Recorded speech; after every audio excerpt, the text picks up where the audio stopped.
Hello everyone, कैसे हैं आप? आई होप आप अच्छे होंगे और अच्छे तरीके से पढ़ाई कर रहे होंगे। आज हम लोग इस वीडियो के माध्यम से एक बहुत ही महत्वपूर्ण प्रश्न है जिसको हल करने की कोशिश करेंगे, ना कि बल्कि हम सीखने की कोशिश करेंगे। जैसे कि अगर रेखिक दो चर वाले रेखिक समीकरण हो, अगर प्रतिस्थापन विधि से पूछ दे कि किस तरीके से बनाया जाता है, तो आइए उस तरीकों को सीखते हैं या उस विधि को सीखते हैं। देखिए, एक प्रश्न है, दो चर वाले रैखिक समीकरण को प्रतिस्थापन विधि से, क्या कह रहा है कि प्रतिस्थापन विधि से हल करें। ठीक है, ये इस तरीके से प्रश्न दिया रहेगा। तो क्या करनी है हमको बनाने के लिए? कुछ नहीं, सबसे पहले तो इसको समीकरण 1 लिखो, फिर इसको समीकरण 2 लिखो, किसी एक समीकरण को हल करना चालू करो। देखो, समीकरण 1 को हम हल करते हैं, तो लिख लीजिए समीकरण 1 से। ठीक है, अब देखो, तो यह हो जाएगा x प्लस में 2y बराबर में 5। तो ऐसा कीजिए, यहाँ से समझने की कोशिश कीजिएगा। क्या समझाने की हम कोशिश कर रहे हैं आपको? यदि प्लस रहे या ऐसा कोई अंक ढूंढो जिसमें कोई चर नहीं लगा रहे या अचर नहीं लगा रहे। चर पद में क्या लगा रहे? अचर नहीं लगा रहे। जैसे कि यहाँ पर देखो, अचर लगा हुआ है 2, इसमें कुछ नहीं लगा है। तो ऐसा करना, जिसमें लगा है उसको उधर भेज दो। कभी कभी दोनों में लगा रहेगा अचर पद, तो उसको किसी एक को भेज दो, कोई फर्क नहीं पड़ेगा। तो यहाँ पे हमारे पास ऑप्शन है, तो हम क्या कर लेते हैं, इसको उधर भेज देते हैं। तो प्लस उधर जाएगा तो माइनस बन जाएगा। ये हो गया आपका समीकरण 3। ठीक है। अब देखिए, अगर आप विलोपन विधि बनाए होंगे तो आपको ये बात मालूम होगा कि जब x का मान निकल जाता है तो इस मान को ना हम y में रख देते हैं। यहाँ पर भी तो x का मान निकल चुका है ना, तो इस मान को ना क्या कर लीजिए, समीकरण 2 में दे दीजिए, और उससे क्या करेंगे, हम y का मान प्राप्त करेंगे। तो लिख दीजिए समीकरण 2 में x का मान देने पर, रखने पर, जो लिखना आप लिख दीजिए।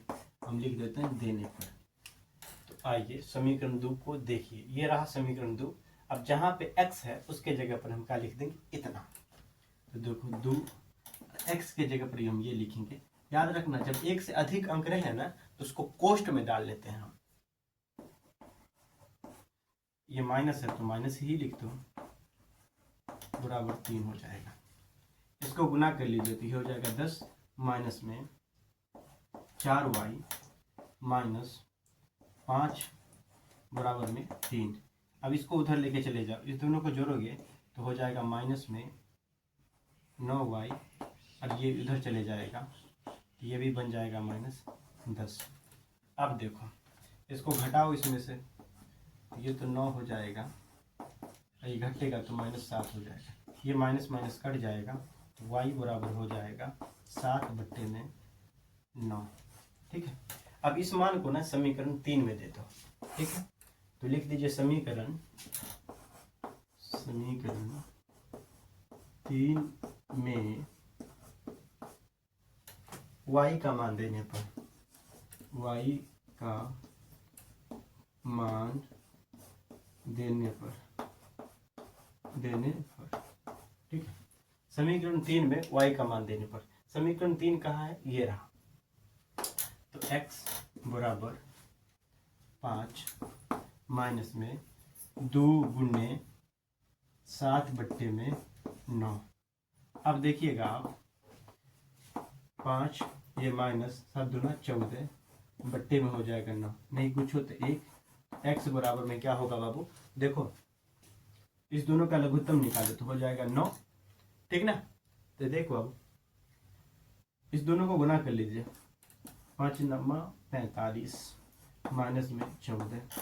अब इसको घटाओ तो ये घट जाएगा, तो कितना होगा, 5, इसको घटाइए तो 3, तो माइनस 35 बट्टे में हो जाए, सॉरी सिर्फ 35 ही होगा, बट्टे में 9।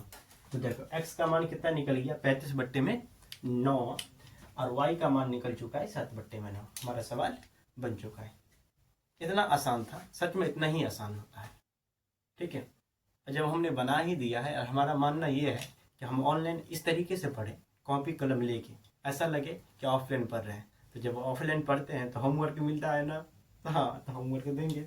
चलिए ये HW है, घर घर पे बनाना, अगर नहीं बने तो कमेंट कर देना।